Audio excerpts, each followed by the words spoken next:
Good evening, folks. Joe Odo with you on the ballot for Congress in South Carolina. But more importantly, doing this podcast every week called the Citizens Alliance for Better Candidates, which we definitely need in this country. And we have one of the better candidates with us tonight. Really, really honored to have Robby Wells with us.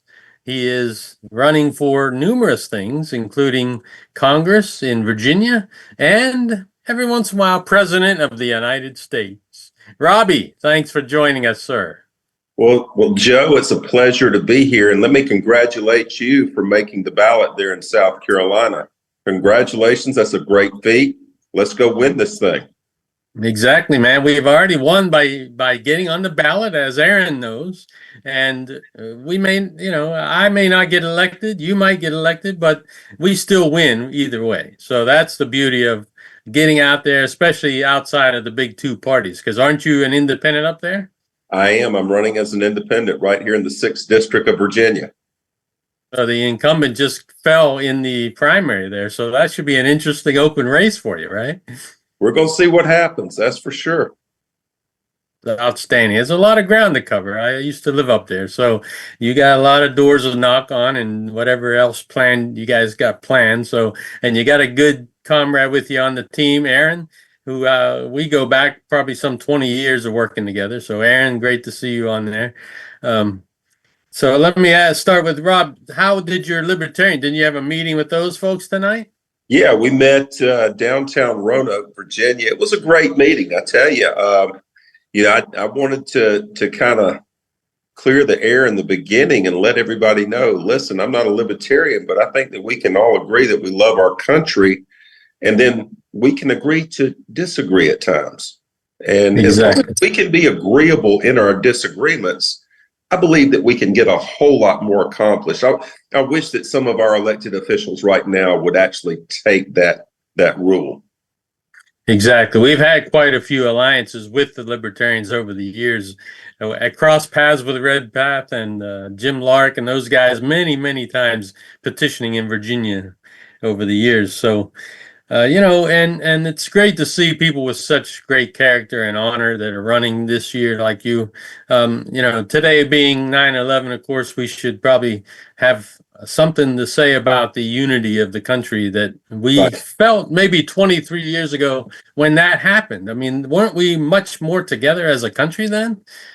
Yeah, it seems that our country does tend to come together and quit worrying so much about the petty differences whenever there is a major tragedy, or I don't even know if you would call that a tragedy. That's a major crime. A major crime. It was a catastrophe, for catastrophe. Sure. Yeah. And that brought us together, and that's put out some love for those folks who raced in, especially. If you think about it, just the fire department of New York alone lost 340 people. Yes. But since then, they lost 360. So if you think about it in the bigger picture of things, the country didn't do them any justice by throwing those folks in there and getting exposed to all the toxics. They could have done a much better job on the cleanup. And these are some of the nuances of the government operations that you and I, keep running to try to fix, right? That's correct. That's correct. There's a lot of things out there that need to be fixed that are broken. And that's why people like yourself and like me continue to stand up, because we know that there's a better way. And if we're not in the fight, then we're just whining about it. So we're in the fight. Yeah. I liked on your website where you said we celebrate our differences because we have one common bond. We are all Americans. Right. And that looms large. I mean, especially, if you listen to those two last night, they didn't mention anything about the poor kids getting shot up in the schools. You have that as a platform plank, school safety. Tell me more about how you envision that coming down. Well, and before we get started with that, let me just say this, and of course we've heard this over and over again, but my heart and my thoughts and prayers do go out to the people in Winder, Georgia, and to Appalachia High School. I was a coach and an educator, and it hits close to home every time I see this. I do have a plan that will eliminate gun violence in schools. Now, my plan is called Vets for Kids. It will actually take care of three problems that we have in this country. First and foremost, it's going to protect every child in every school across this country from the gun violence by eliminating it. Think about this, Joe. The greatest asset of our country, in my humble opinion, is our people. And the greatest asset of our people is our youth, because they're the future. So we need to do everything we can to protect them. The next thing that my plan will do is protect everyone's Second Amendment right to bear arms.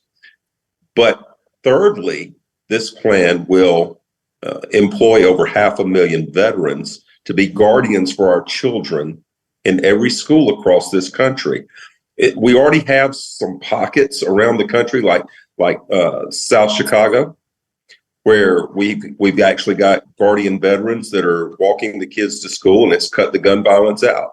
Completely has. This is what I want to do across the entire country, but it's far past time for us to come up with a plan that will get us out of the same broken record that we keep playing over and over and over again. And let me just say this, Joe, to the families that have children that have been lost by gun violence in schools, the debate's over. And to those teachers that are in those schools and not actually able to just concentrate on teaching a curriculum, they have to worry about protecting those kids. The debate's over. So we've got to move in a different direction. If we keep doing the same thing, we'll keep getting the same result. And that's the definition of insanity. If we expect a different result, but we're doing the same thing, we're not going to get a different result. So this plan, Vets for Kids, will actually be a new plan. It will protect those children. That's great that you come up with that. And those of us working on these issues are usually outside of the big two parties, because you never see them even offer any kind of hope. And it's great that the people like us, and I like doing this broadcast every week because I've had 5 different people on now, and we just started a couple of weeks ago. We're going to run all the way through the election, and I'm going to bring as many different voices in as we can, because we need more voices, more choices. There's just no question about that. I mean, we even if you go all the way to the top in the country and who decides things, the Supreme Court, even if you go there, I mean, the ethics, it's tragic how terrible, they're getting away with so much unethical stuff. I mean, where was the honorable leadership that once was in this country? Where's the statesmanship? There's just none anymore. Well, it's about like last night, watching the debate between the Democratic nominee and the Republican nominee. Where was the statesmanship? I saw more fingers being pointed at each other about what each one of them had done wrong, instead of explaining to the American people their plans of what they intend on doing right. Like Ralph Nader would call them, Tweedledee and Tweedledum. Exactly. And that's exactly what we get, and then that party that nominated the woman is out there claiming to be for democracy while they're still knocking Jill Stein and others off the ballot everywhere they can. I mean, they have an army of litigators out there challenging us and our right to compete. That's how undemocratic can they get? Well, Joe, and I may say some things on here tonight that you do not agree with, and that's fine and that's good. I love my country. I know you do too. We can all stand up and we can all stand up and say USA. Exactly. But here's what I'm going to say as far as the insanity, okay? As far as the nonsense that you've seen from that party. I mean, just 4 weeks ago, they couldn't even define what a woman was. And now they're celebrating a woman that is their nominee for president. So it's almost like they celebrate and then they say they can't do this or that. And that same party said we've got to follow the science when it came to the virus and the vaccine, but they can't follow the science when it comes to the X chromosome and the XY chromosome. Come on now. Interesting. Yeah. Well, I'm with you in not seeing people that change their sex compete in sports of the other sex. I mean, come on, you're right. There is a biological advantage. You did sports, you know, man. Oh, listen, we used to make jokes when I was coaching. I said, what if a bunch of guys decided to have a sex change and play volleyball? Right. On a team. And even former President Trump made a joke that he thought about giving up on the presidential stuff and becoming a girls basketball coach and getting LeBron James and some of the greatest players in the NBA to actually transition, and they'd never lose a game. That's an interesting Yeah. joke, and he's good at coming up with them. Yeah. Interesting. Well, tell me more.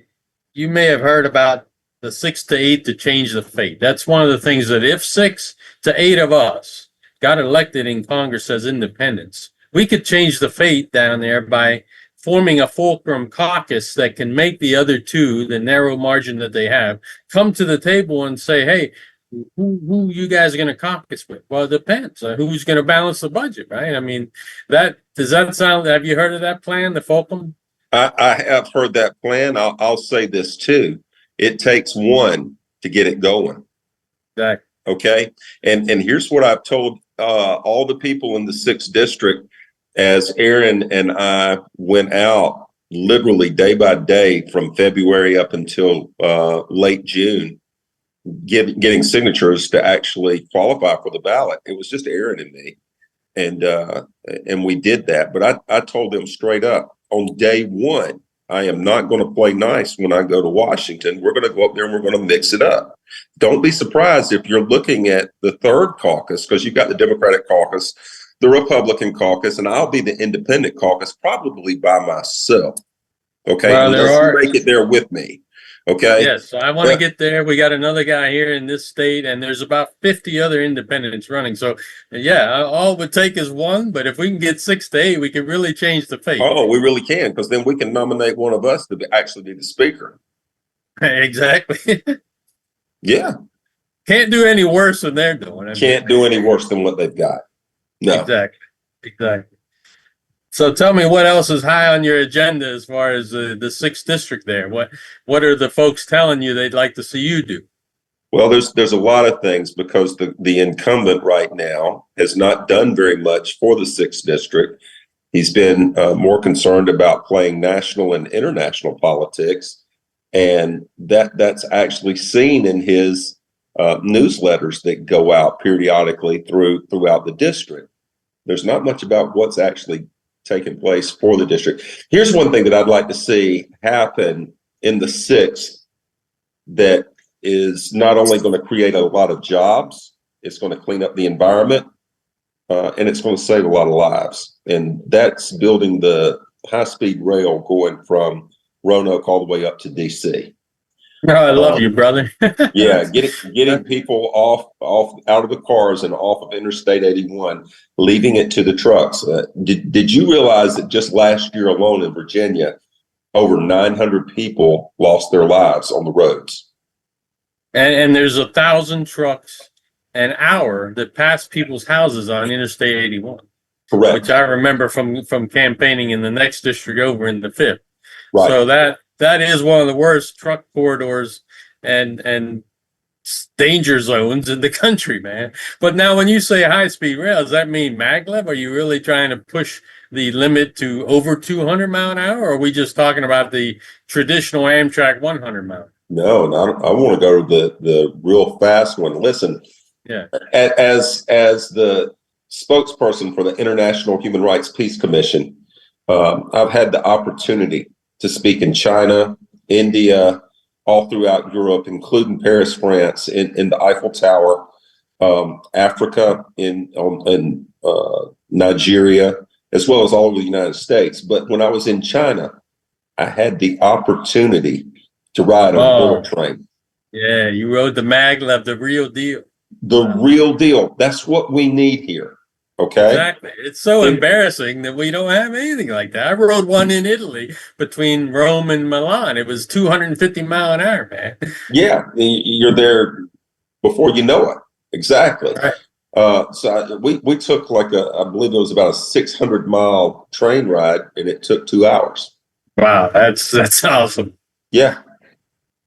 Well, thank you for that kind of service, man. To reach out and to spread the American values and belief system that is rich, deeply rich to the rest of the world. But well, from what they read in the propaganda media, social media, they wouldn't know it. I mean, you have to be out there spreading that word, brother. That's great. Well, it's a lot of fun. And when I was in China and I actually spoke in front of about 30,000 people live, and it was on national TV there, which is 1.6 billion people, that if they were tuned in, they had a chance to see it. But I had an interpreter on stage, and I've never had an interpreter on stage with me before. And so I would say something, the interpreter, of course, would say, what I'd said in their language. And so I said something that should have drawn a quick applause, and it was dead silence. Right. That's freaky feeling. And when the interpreter came in, they actually started going chin, chin, chin, chin, chin, chin, which is rise up in Mandarin. Right. Nice. Yeah. It was really cool. So you got the delayed applause then. Once he said his thing, then your applause came, right? Exactly. Wow. That had to be quite a cadence to figure out. It was pretty cool. It was interesting. Yeah, that's great. So tell me more about the lay of the land out there in District 6. Now that runs all the way from where? Winchester, or doesn't go that far? Yeah, it does. In fact, it goes north of Winchester, straight on up 81 until you hit the West Virginia line, and it goes south all the way down to Salem. Right. So now when they redistrict the lines, aren't they a little more fair and less gerrymandered than they were before? Well, you weren't there before. Maybe Aaron would know. Well, Aaron can probably tell you a little bit more about that, but now I'm going to tell you, this district that we are in is very, very much a Republican district. In fact, Aaron's got the statistics, but the Democrat that's run for Congress in the past, I believe it's 30 some odd years, has not broken 25%. Wow. Yeah. I remember the woman who ran from somewhere up north there near the Blue Ridge. And so, wow. Well, that's the challenge we're always up against. They do draw the lines to favor one party or the other. I'm here in a super red state, but I am in a district that is the only one carved out for the blue, because it's Representative Clyburn, who's been there 32 years. Yes. And you talk about an argument for term limits right there. The face of institutional stagnation right there, man. Well, listen, I actually remember in 92 when he went in. Wow. That's right. You were living down here at the time. I was just a young coach. Right. And I was coaching in the upstate of South Carolina at Greer High School. This is before I broke into college ball. But I can remember Jim Clyburn when he first came on the scene. And of course, he lives over in Florence County, but he's never gone away. And not that he, it's not that I don't like Jim Clyburn, but I do believe that there should be term limits. And it's funny that you bring that up, because I told everybody here in the 6th district that I've spoken with, and Aaron and I have spoken with thousands of people. We have. But I've told all of them, my intention is to win this term, run for re-election, and that's it. Okay. Wow, that's 2 terms. 4 years. And then I'll go ahead and tell you this, Joe, because I'm a goal-oriented guy. If the good Lord sees it our way and the people vote our way, and I am elected to Congress for these 2 terms, then at the end of those 2 terms, most likely I'll turn around and run for president again as a sitting congressman. Yeah, that'd be great. Yeah. And here I'm with the Alliance Party, which has a very unique reach out to people to be citizen legislators. And one of the things we do is we sign a pledge to be transparent, to reveal our financial and economic disclosures, and have transparent ethics, and also term limits up to 12 years at the max. So we'd have had three different congressmen here if Clyburn would have been on that program. Oh, of course you would. In fact, they're in the Alliance Party. My good friend Jim Rex, I've known him for several years. In fact, I've known him for about 8 years now. I believe the Alliance Party came from, was it the American? Yeah, the independents. There's about a dozen parties that merged. Right. Yeah. Yeah, but Jim is the last statewide elected Democrat in the state of South Carolina when he was elected the state superintendent. Yep, I had him on the program last Wednesday. So yeah, and you know who else I had on, Aaron? It was Gail Farrell Parker. So it was a really good show last week, juxtapositioning those two folks. Gail had been on the ballot 10 times in a row in Virginia, and was still disliked around the state by the big oil party because the '06 outcome, where she got more votes than what George Allen lost, and they flipped the whole Senate over to the blue side. So we were getting arrows and daggers thrown at us for years after that one. Well, I've learned that we can find common ground with anyone. I've sat with Democrats, I've sat with Republicans, I've sat with Green Party members, Libertarians tonight, of course, members of the Constitution Party. One thing I will say is everybody wants their family taken care of. It doesn't matter what party you are in. Everybody wants to see this country do well. We want to remain the beacon light of freedom. There's different ways that people want to go about doing that. But I think that there's some commonalities that we can find. There's a lot more with us that's similar than there is different. Whether you, Joe, are Asian or Hispanic, black or white, young, old, male, female, a member of the LGBTQ community, whatever your religion may be, whatever your political preference may be, we're all so unique in this country. But we can celebrate those differences because we do have one common bond. We are all Americans. And what a great day to celebrate that right here today on 9/11. Yeah. And that was rather embarrassing last night in the debate where one of the candidates kept saying the country's in decline. I mean, that's not something to advertise or celebrate. I mean, people don't want to hear that either. They want to feel there's still opportunity out there and there's still hope. And that negativity is just so overwhelming. I mean, that's just, I'm glad to see you guys out there pushing a positive message, and we need, those of us, you and I, need to get elected for sure, because even today the news comes out that at least 8 members of Congress have reneged on their agreement to report stock trades on time. I mean, that's an act they put on themselves, but the peers are just going to ignore that transparency too. Yeah, it's really sad what you see from the top contenders in the Democratic and Republican Party last night, because it's obvious that the country is not their number one concern. If it was, they would have just dealt with what they wanted to do to make this country better. Instead, they're tearing each other down. And why are they doing that? Because they're beholden to these special interest groups and lobbyists that are putting all the money to them.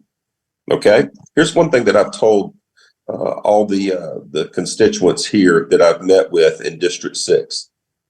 I've got one special interest group, and it's called the Citizens of the 6th District.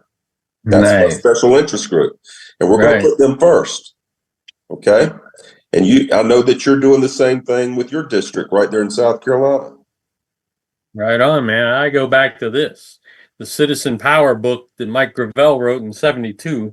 I'm actually updating it for him. I mean, he was a great senator from Alaska years ago who spoke Aaron out. Lyle's hero, by the way. Yes, Aaron, we love Mike, and I knew him before he passed when he still lived in Roslyn, Virginia. Me and Carrie Campbell had met with him a few times. I mean, some of the stuff he proposed in that book is still not done 50 years later, which still needed. Citizens need to regain their power, and they can't just roll over and let these corporatist parties tramp down our rights. Joe, let me tell you something that we need to look long term, because not many people are talking about this. In fact, none of the candidates out here are talking about this at all. But if you look at what's going on in the world right now, technology wise, with AI and with robotics, Joe, I hate to be a bearer of bad news, and I really don't want to call this the bearer of bad news if we get ahead of it.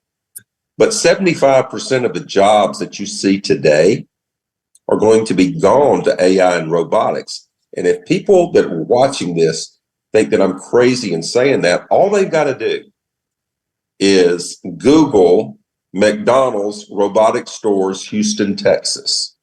Oh, they have McDonald's that are 100% robotic. There's no people working them. Wow, they can cook the burgers and fries. Everything. Now, listen, if McDonald's can do it, it's going to go across every one of their stores. Then who's going to follow? All the other, all of them are. Have you been to the airports now where the restaurants have robots that actually bring your food to you? Well, not only that, but you give them your card before you even go in, and then they know what you picked up. It's like, well, you can go to the table now, and in these restaurants like an Applebee's, you can go to the table, sit down, order your menu off the menu right there on the table. Food would come out by a robot that was prepared by a robot, and then at the end you pay right there on the table. We've seen it happening already. So all those jobs are going to be gone. They talk about making tips not taxable. Okay, great and good, but those jobs are going to be gone. That's a distraction issue, man. That's little relevance. Exactly. So what's the long-term solution then, Robbie? Tell me that. Okay. All right. We're down to the last 2 minutes. We're down to the last 2 minutes. Well, we're going to have to probably go to a universal basic income.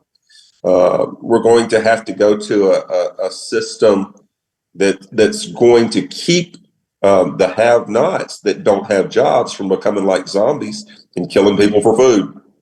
So if that's the case, then we are going to have to go to a different system. I'd be happy to come back on and talk about this when we got a whole lot more time. We only got 2 minutes, but that's a good start, man. I mean, you're right. I mean, in the bigger scheme of things, people need basics. They need food. They need housing. They need healthcare. I mean, if you fix that, I mean, the country has the wealth to do that. There are ways to do it. Well, listen, if we just stop sending $250 billion a year in foreign military aid to fund 2 wars that we're not even in and keep that money home, we could have already ended homelessness. We could have had college education free. Exactly. Okay. I mean, we can even bring the troops home from Germany and Japan and places that we don't need to be spending billions to keep them bases open. Right. They could work on the infrastructure here in the U.S., right? Exactly. Build that high-speed rail. I think it'd be great. It would create thousands of great paying jobs right here in Virginia. It would clean up the environment, and it would save a lot of lives. Exactly. All right, I'll give you the last word for the last minute there. So lay it on us. How Robby Wells is going to get elected this year. Well, listen, we've been all across this district, meeting with people, gathering signatures, and it's mainly a red district, but everybody seems to be fed up. I was really surprised at the welcome we got from all of the Republicans. This really surprised me, as well as Democrats, for this independent that's running for U.S. Congress right here in the 6th district. And for those that are out there that want to learn more, go to runwithrobby.com. Spell Robby with a Y. Runwithrobby.com. And I want to thank my campaign manager. He's on here tonight.